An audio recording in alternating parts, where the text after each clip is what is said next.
ಸ್ನೇಹಿತರೆ ನಮಸ್ಕಾರ. 7 Trees YouTube ಚಾನಲ್ಗೆ ನಿಮ್ಮೆಲ್ಲರಿಗೂ ಸ್ವಾಗತ. ದುರಾಸೆಯುಕ್ತ ಮನುಷ್ಯನ ದಾಳಿಗೆ ಅದೆಷ್ಟೋ ಜೀವಿಗಳು ಸತ್ತಿವೆ, ಮರಗಳು ಬಿದ್ದಿವೆ. ಇದಕ್ಕೆ ಪ್ರತಿದಾಳಿಯಾಗಿ ಬಿದ್ದ ಆಲದ ಮರಕ್ಕೆ ಜೀವನ ಕೊಟ್ಟ ಒಬ್ಬ ವ್ಯಕ್ತಿ ನಮ್ಮ ಕುಣಿಗಲ್ನಲ್ಲಿಯೇ ಇದ್ದಾರೆ. ಇವರನ್ನು ನಮ್ಮೂರ ಆಲದ ಮರ ಎನ್ನಬಹುದು. ಅವರೇ ನಮ್ಮ ಕುಣಿಗಲ್ ವೇಣೂರವರು. ಹಾಗಾದರೆ ಬನ್ನಿ ಸ್ನೇಹಿತರೆ, ಒಂದು ಪ್ರತಿದಾಳಿಯ ಚಿತ್ರಣವನ್ನು ನೋಡೋಣ.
ಸ್ನೇಹಿತರೆ, ಸಾಮಾನ್ಯವಾಗಿ ಒಂದು ಮರ ಪ್ರತಿದಿನ 3 kgಯಷ್ಟು ಆಕ್ಸಿಜನ್ ಪ್ರೊಡ್ಯೂಸ್ ಮಾಡುತ್ತೆ.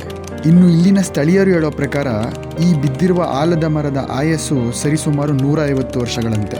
ಇದರ ಪ್ರಕಾರ ಈ ಆಲದ ಮರ ತನ್ನ 150 ವರ್ಷದ ಜೀವನಾವಧಿಯಲ್ಲಿ 18,000 kg ಆಕ್ಸಿಜನ್ ಪ್ರೊಡ್ಯೂಸ್ ಮಾಡಿದೆ. ಒಬ್ಬ ಮನುಷ್ಯನು ಬದುಕಲಿಕ್ಕೆ ಪ್ರತಿದಿನ 2 kgಯಷ್ಟು ಆಕ್ಸಿಜನ್ ಬೇಕು. 981 ಸ್ಕ್ವೇರ್ ಕಿಲೋಮೀಟರ್ನ ಹೊಂದಿರುವ ನಮ್ಮ ಕುಣಿಗಲ್ನ ಜನಸಂಖ್ಯೆ ಬಂದು 2.2 ಲಕ್ಷ. ಈ ಒಟ್ಟು ಜನಸಂಖ್ಯೆ ಉಸಿರಾಡಲಿಕ್ಕೆ ಪ್ರತಿದಿನ 4.4 ಲಕ್ಷ kgಯಷ್ಟು ಆಕ್ಸಿಜನ್ ಬೇಕು. ಅದೇ 1 ಅವರ್ಗೆ 18,000 kgಯಷ್ಟು ಆಕ್ಸಿಜನ್ ಬೇಕು. ಇದರ ಅರ್ಥ ಏನು ಅಂದರೆ, ಇದೊಂದೇ ಮರ ಎಂಟೈರ್ ಕುಣಿಗಲ್ ಜನತೆಗೆ 1 ಅವರ್ಗೆ ಬೇಕಾದಷ್ಟು ಆಕ್ಸಿಜನ್ನ ಪ್ರೊಡ್ಯೂಸ್ ಮಾಡಿದೆ. ಗೆಳೆಯರೆ, 1 ನಿಮಿಷ ಕೂಡ ಆಕ್ಸಿಜನ್ ಇರದೆ ಬದುಕಲಿಕ್ಕೆ ಆಗದಲ್ಲೇ ಇರೋ ನಮಗೆ ಈ ಮರ 1 ಅವರ್ ಆಕ್ಸಿಜನ್ ಕೊಟ್ಟು ನಮ್ಮನ್ನೆಲ್ಲ ಬದುಕಿಸಿದೆ. ಹಾಗಾಗಿ ಈ ಮರ ಬಿದ್ದಾಗ ಇದನ್ನು ಮತ್ತೆ ಬದುಕಿಸುವ ಪ್ರಯತ್ನ ನಾವು ಮಾಡಿದ್ದೇವೆ. ಧನವಂತನು ಸಮುದ್ರ ಇದ್ದ ಹಾಗೆ ಒಬ್ಬರ ದಾಹವನ್ನು ತೀರಿಸುವುದಿಲ್ಲ.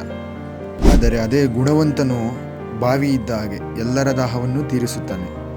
ಬಿದ್ದ ಮರಗಳ ರಕ್ಷಣೆ, ಬಾಗಿದ ನಲುಗಿದ ಗಿಡಗಳಿಗೆ ಆಸರೆಯಾಗೋದು, ಗಿಡ ಮರಗಳನ್ನು ಬೆಳೆಸೋದು ಕೇವಲ ಮರಗಿಡಗಳಿಗೆ ಸೀಮಿತವಾಗದೆ ಬೀದಿ ಬದಿಯ ಮೂಕ ಪ್ರಾಣಿಗಳ ರಕ್ಷಣೆ, ಸುಮಾರು 5 ರಿಂದ 6 ಬಡ ಹೆಣ್ಣು ಮಕ್ಕಳ ಉಚಿತ ಶಿಕ್ಷಣ, ಹಾಗೆಯೇ ಅಂಧ ಮಕ್ಕಳಿಗೆ ಉಚಿತ ಶಸ್ತ್ರಚಿಕಿತ್ಸೆ, ದೇವಸ್ಥಾನ ನಿರ್ಮಾಣ, ಇಷ್ಟೆಲ್ಲ ಸಹಾಯ ಮಾಡಿ ಎಲೆ ಮರೆಕಾಯಿಯಂತೆ ಇರೋ ಈ ವ್ಯಕ್ತಿಯನ್ನು 7 Trees ಯೂಟ್ಯೂಬ್ ಚಾನಲ್ ಮುಖಾಂತರ ನಿಮಗೆಲ್ಲರಿಗೂ ಪರಿಚಯಿಸ್ತಿರೋದು ನನಗೆ ಖುಷಿ ವಿಷಯ.